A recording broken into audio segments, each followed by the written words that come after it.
Hey, what's up guys? This is Nightwing2303 from kicksoncourt.com. Today we have a quick look at the Nike Air Max Stutter Step. This is actually a shoe that has been requested for a performance review numerous times. I believe it's probably because it's about a $90 shoe, which is a very good price point, especially for what they offer, which is what I'll get into in a second. You can get this colorway as well as a bunch of other cool colorways over at finishline.com right now. If you need a link directly to the product, it's in the description box below. So real quick, here is just a quick look. These are extremely lightweight for shoe setup like this, meaning with an Air Max unit. The entire upper reminds me quite a bit of the Jordan Superfly 2.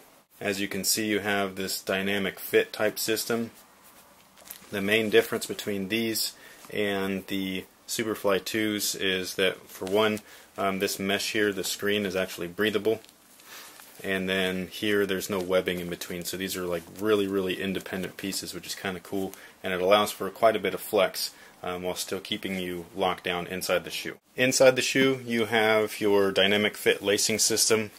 Hopefully you guys can see that, but it's basically a loop system here, and this here will pretty much keep everything locked into the footbed, much like Flywire, but without it like being so thin and all that stuff. It's kind of like a cheaper version.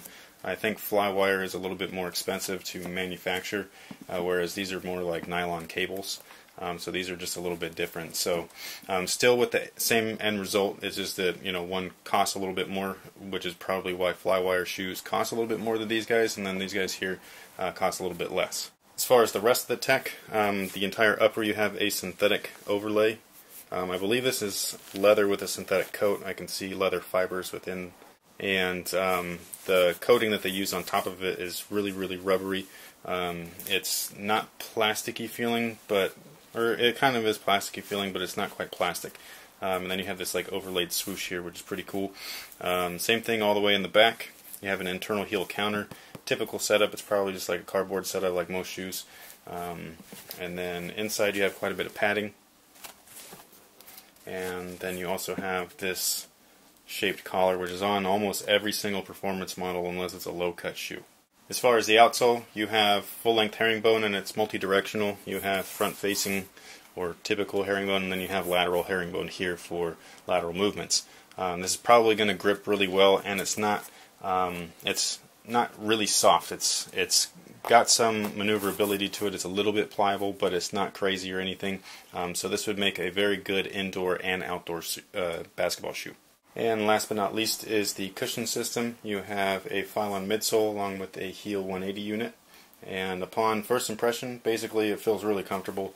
It feels way different than the last shoes that I had that were set up like this, that had the same exact thing, air in the back, nothing up front. I think they were the Hyper Aggressors or something like that. I can't remember what they were called. It was a USA colorway. Yeah, I think that this is a little bit more comfortable. I don't know why. I think it's maybe just the foam is a little bit softer than those. Yeah, they fit true to size, and this should be a very good kind of bang for your buck shoe. If you're looking for something indoors or outdoors, this will work just fine.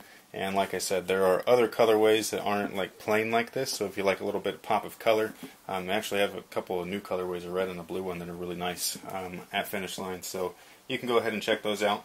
These will be performance reviewed, so stay tuned for that, and be sure to visit my site, kicksoncourt.com, for all your performance needs. So thank you guys for watching, thanks for all your support, and until next time guys, have a good one. Crossover, a cut, you're just doing the jab step and the step back jumper. These things are going to be able to cover you no matter what. As far as cushion, basically it's pretty darn minimal. You have your basic EVA foam, but you sit in the shoe pretty low.